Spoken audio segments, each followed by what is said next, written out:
I never thought a wedding day could turn into a lifetime scar. That morning was supposed to be full of smiles, music, and happy tears. My wife woke up early, excited like a child. She had waited months for her son's wedding. She kept saying, "Today, our family becomes complete." My wife is a cancer survivor. She lost her hair once during chemo, and growing it back took years of pain, patience, and prayers. Her hair wasn't just hair. It was her strength, her comeback, her pride. Our daughter-in-law knew all of this. We trusted her. We welcomed her like our own daughter. Before the wedding ceremony, she said she wanted to film a special bonding moment for social media. She asked my wife to sit down, smiling, saying it was a surprise. My wife trusted her. That trust broke in seconds. The sound of the razor still haunts me. My wife froze. Her smile disappeared. Hair fell to the floor. Guests were silent. And the camera? Still rolling. Later, we found out the truth. It wasn't love. It wasn't tradition. It was for views. That video went viral. But so did my wife's pain. This is not just a story about betrayal. It's about dignity, strength, and what real family means. And this is only the beginning. By evening, the wedding lights were still glowing, but our hearts were completely dark. My wife locked herself in the bathroom, staring at the mirror like she didn't recognize the woman looking back. She kept whispering, "Not again. Please, not again." I stood outside the door feeling powerless, angry, and ashamed that I couldn't protect her. Meanwhile, phones kept buzzing. Notifications wouldn't stop. Friends, cousins, even strangers were sending messages. Someone said, "It's everywhere." I didn't understand until I saw the video. There it was. Edited. Music added. Laughing emojis in the caption. "Wedding prank gone viral." Millions of views. Millions. People were laughing, commenting, sharing. They didn't know the backstory. They didn't know the hospital rooms, the chemo nights, the tears soaked into pillows. They just saw content. My wife didn't cry at first.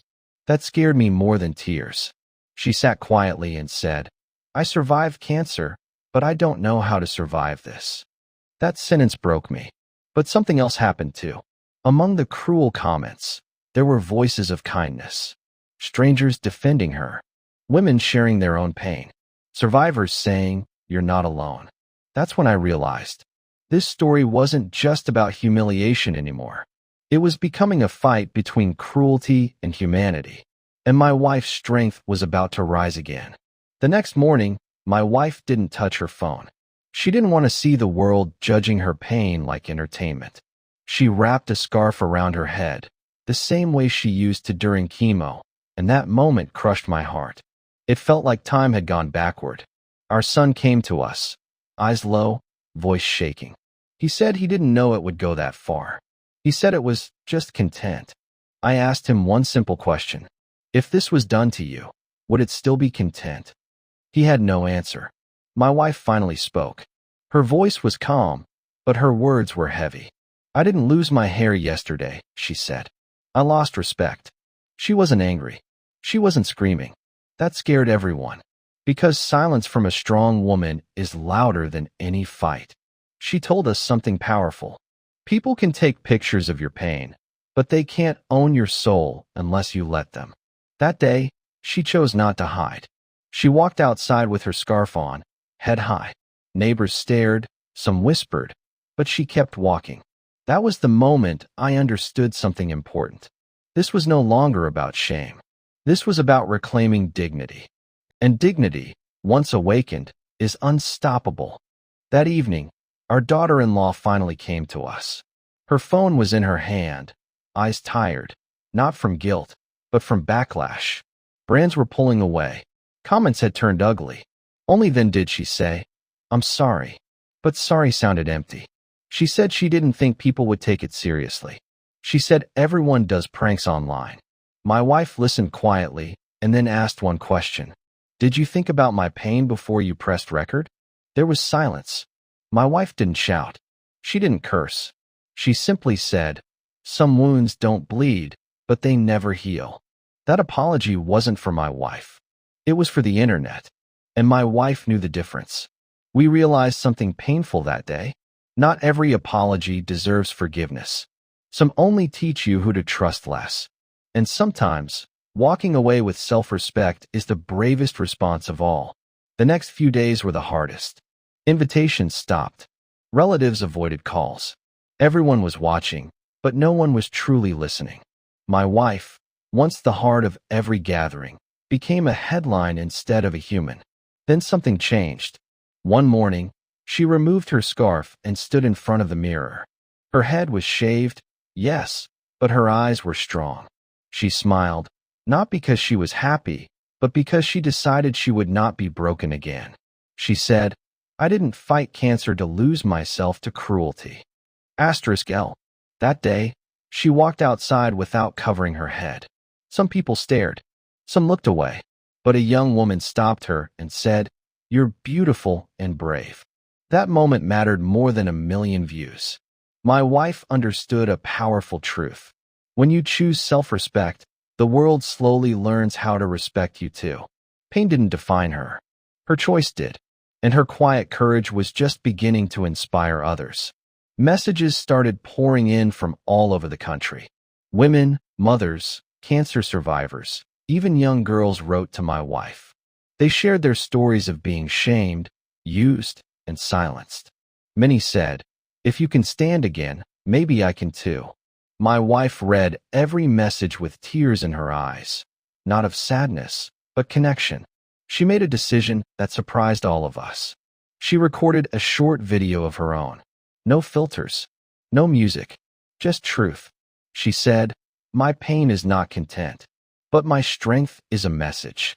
The video spread fast, but this time, for the right reason. People listened. They learned. They apologized on behalf of a broken culture that confuses cruelty with entertainment. My wife wasn't chasing fame. She was reclaiming her voice. She proved something powerful. When pain is faced with honesty, it becomes purpose. And purpose has the power to heal not just one heart, but many. The tone online began to change. News channels picked up the story, but this time, they focused on consent, respect, and humanity, not the prank. Experts spoke. Survivors spoke. Mothers spoke. And our daughter-in-law? She went silent. For the first time, she had to face life without filters or applause. The likes were gone. The attention faded. Reality stayed. My wife said something that stayed with me forever. Fame that comes from hurting others always expires. She refused interviews that wanted drama. She chose platforms that wanted awareness. She spoke gently, but her words hit hard. This wasn't revenge. This was education. People started questioning what they share, what they laugh at, and what they normalize online. My wife didn't shout to be heard.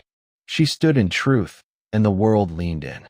That's when I realized, real influence doesn't humiliate. It heals. Life slowly found a new rhythm. The house felt quieter, but lighter.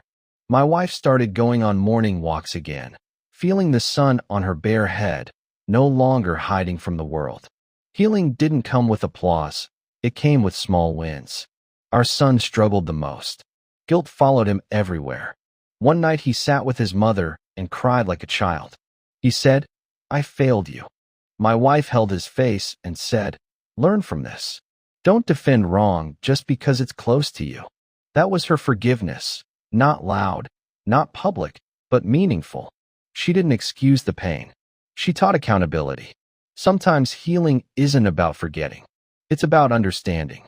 The scars were still there, inside and out. But they no longer controlled her. She controlled her future. And in that quiet strength, our family slowly began to rebuild. Wiser, humbler, and more human. Months passed. The noise faded. Trends changed. New viral videos replaced old ones. But what stayed was the lesson. My wife's hair slowly began to grow again. Soft, uneven, but full of hope. Every strand felt like a victory. People still recognized her sometimes. Not as a victim, but as that brave woman. And she always corrected them. "I wasn't brave," she'd say. "I just refused to let bitterness win." She began speaking at small community events. No spotlight, no sponsors. Just real people and real conversations. She told women, "Your body is not public property. Your pain is not entertainment." I watched strangers cry, nod, heal.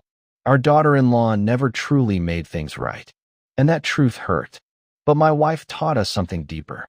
Closure doesn't always come from others. Sometimes you give it to yourself. Strength isn't loud revenge. It's quiet growth. And my wife? She grew stronger than ever, without needing anyone's permission. Today, when I look at my wife, I don't see what was taken from her.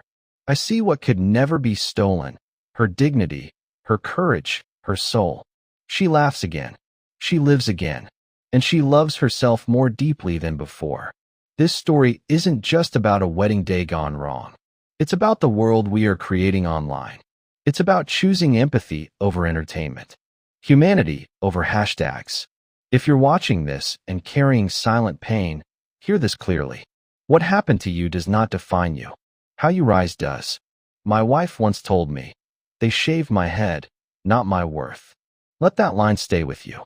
Because real beauty is not hair. Real power is not fame. And real victory is choosing kindness, even after cruelty. If this story moved you, don't just share it. Live the lesson.